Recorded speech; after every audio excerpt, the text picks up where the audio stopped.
Welcome back to CIA Declassified. The year is 1952. The Iron Curtain has descended and the world is being carved up into frequencies. In the basement of the Lehman Building and the hidden relay stations of Frankfurt, the invisible architecture of the Cold War is being built. This isn't just about spies and trench coats, it's about the engineers, the cryptographers, and the radio operators who ensured that a message sent from a jungle in Guatemala could be heard loud and clear in Langley. This was the domain of KUCLUB. At a time when radio waves were easily intercepted and code breaking was becoming an industrial scale science, the agency needed a dedicated entity to own the airwaves. They needed a group that didn't just use communications, they invented them. Where does a name like KUCLUB come from? In the internal taxonomy of the CIA, the KU diagraph was a designation for the agency's support and administrative components during the 1950s and 60s. The suffix club was not an invitation to a social gathering. It was an acronym-based designation within the Office of Communications. Historically, KUCLUB served as the organizational cryptonym for the Office of Communications itself. It represented the inner circle of technicians who managed the global signal. They were the ones who held the keys to the kingdom, ensuring that while the world was shouting, the agency was whispering in a language no one else could translate. KUCLUB was the backbone of global operations. To understand how they secured the planet's secrets, we must look at the factual ledger of their innovations. KUCLUB was the official cryptonym for the CIA's Office of Communications, responsible for all clandestine radio, telegraphy, and diplomatic pouches. A quote from a declassified Office of Communications training directive dated 1954, "Communication is the lifeblood of an operation. Once the signal fails, the agent is effectively dead to us."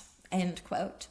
Records confirm that KUCLUB engineers developed the HW-18, a high-frequency burst transmitter that could send an entire message in under 1 second.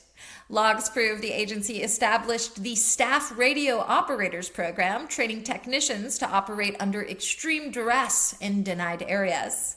A quote from a declassified internal recruitment memo dated 1958. "We are looking for operators who can hear a signal through a wall of static and never lose their rhythm." End quote. Documentation shows KUCLUB was responsible for the global distribution of one-time pads, the only encryption method mathematically proven to be unbreakable if used correctly. The office managed the Signal Center, a high-security hub that processed thousands of encrypted cables daily from stations in Vienna and Tokyo. A quote from a redacted name that apparently was a communications officer in 1961. "The noise in the signal center was a symphony of machines, the sound of the world being managed." End quote. Records show the agency engineered the RS-1, a legendary portable radio set that became the standard for field agents for over a decade. Reports indicate that KUCLUB maintained stay-behind radio caches in Western Europe to be used in the event of a Soviet invasion. The office pioneered meteor burst communications, bouncing radio signals off of the ionized trails of meteors to bypass standard jamming.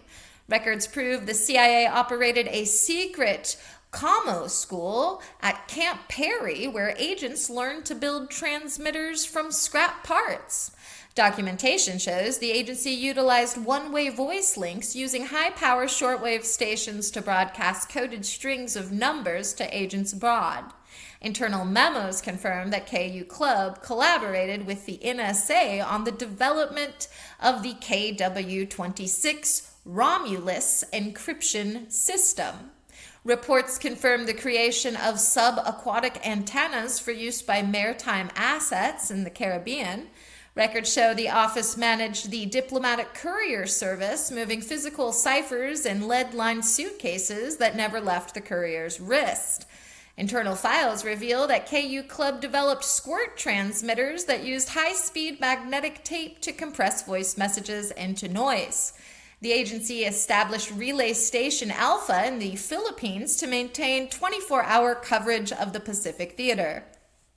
Records prove the use of invisible ink ciphers printed on the silk linings of agent suit jackets. Documentation shows that the office engineered pressure-sensitive destruct switches for field radios to prevent enemy capture. Internal logs confirm that KUCLUB technicians were the first to implement frequency hopping prototypes in mobile field units.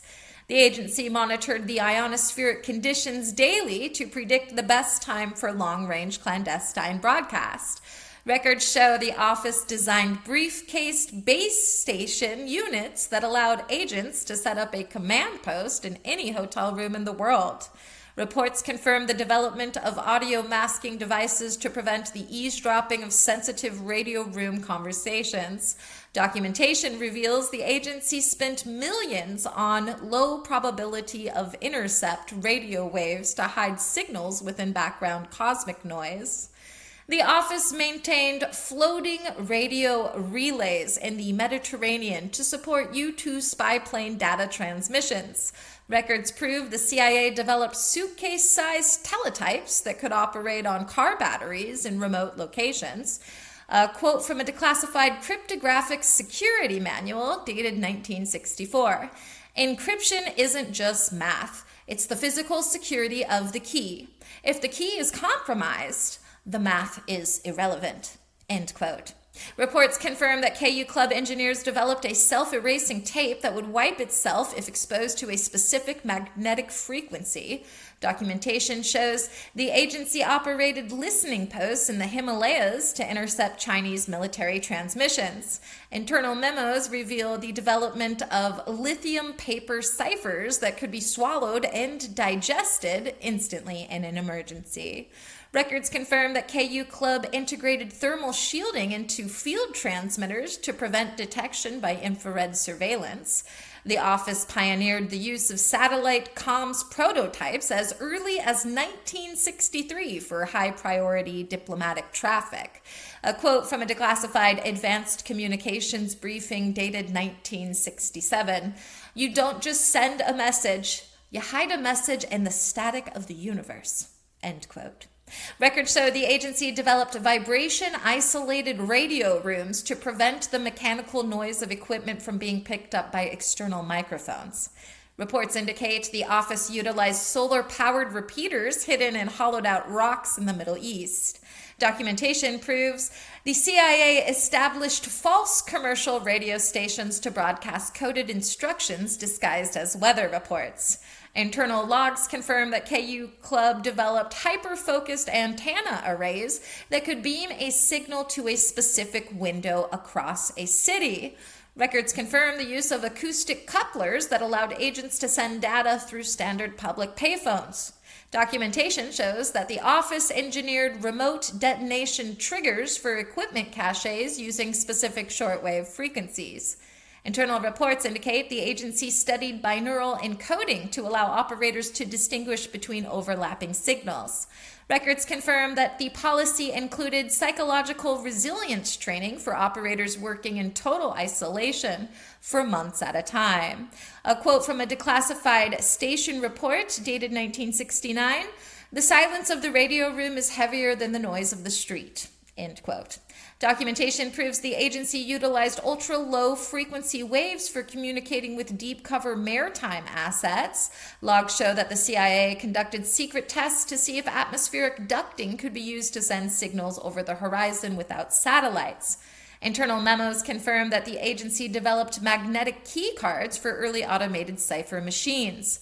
Records show that the training required operators to maintain a fist, a unique rhythmic style of Morse code, to verify their identity. Reports confirm the development of multispectral encoders that could spread a single message across several different radio bands simultaneously. Logs confirm the Office of Communications maintained a fleet of signal interception vessels disguised as standard fishing trawlers in the North Sea. Records prove KUCLUB created flash paper logbooks for station chiefs that would ignite instantly if exposed to a specific chemical trigger.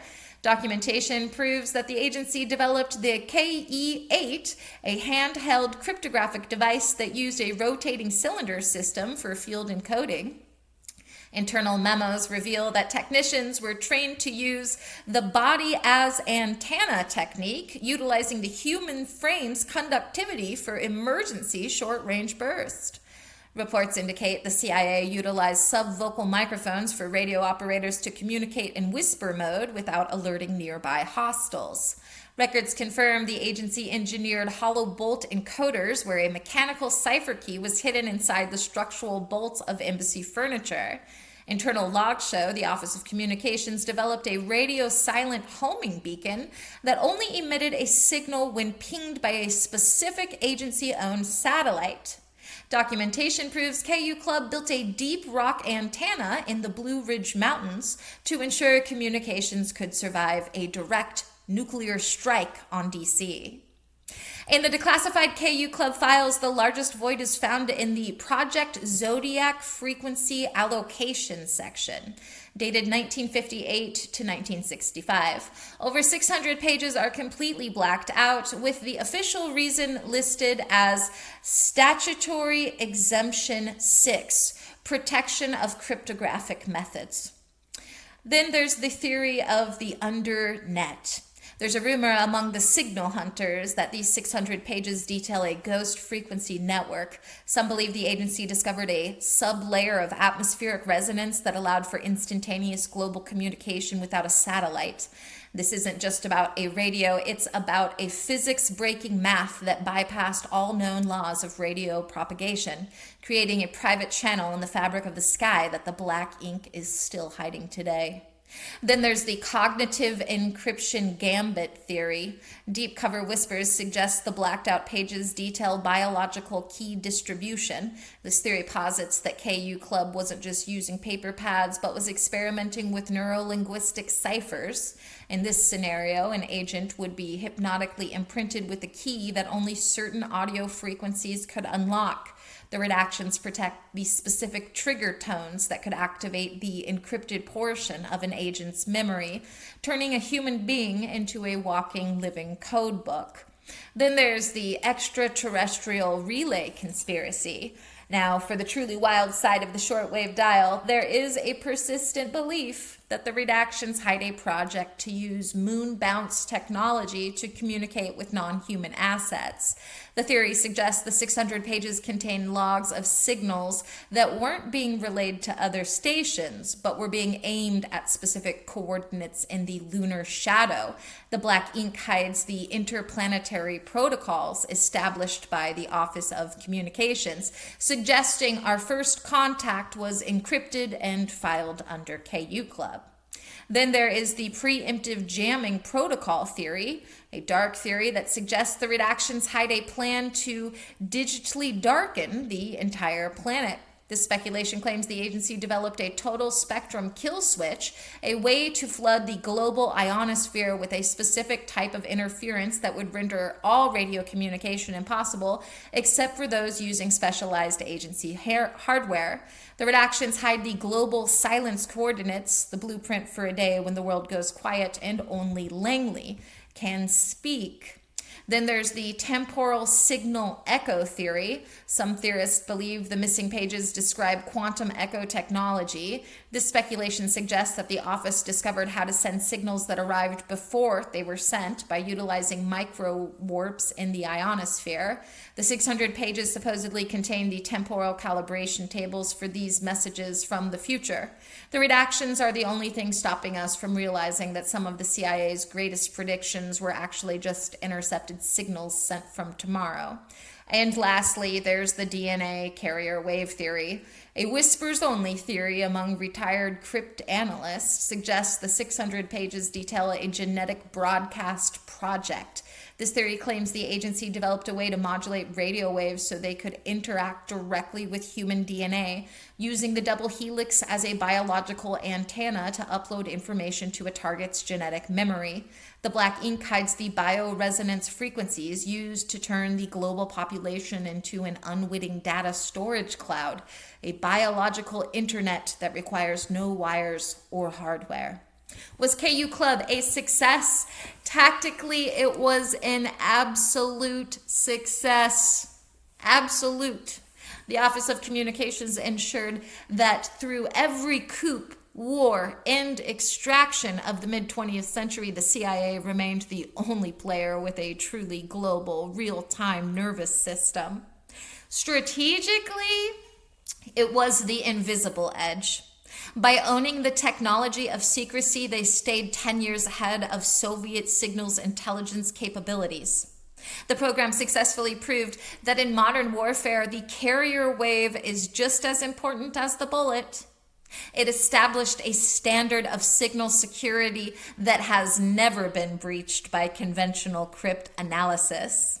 Ultimately, it was a success because it turned the vast empty airwaves into a private, secure hallway for American interest. It successfully transitioned the agency from the era of handwritten notes to the era of global digital dominance. The success of the policy is verified by the fact that even today, the core principles of their burst transmissions and one-time pads remains the gold standard for unbreakable security. It was a success because it allowed for the total information isolation of adversaries while maintaining a seamless global intelligence flow.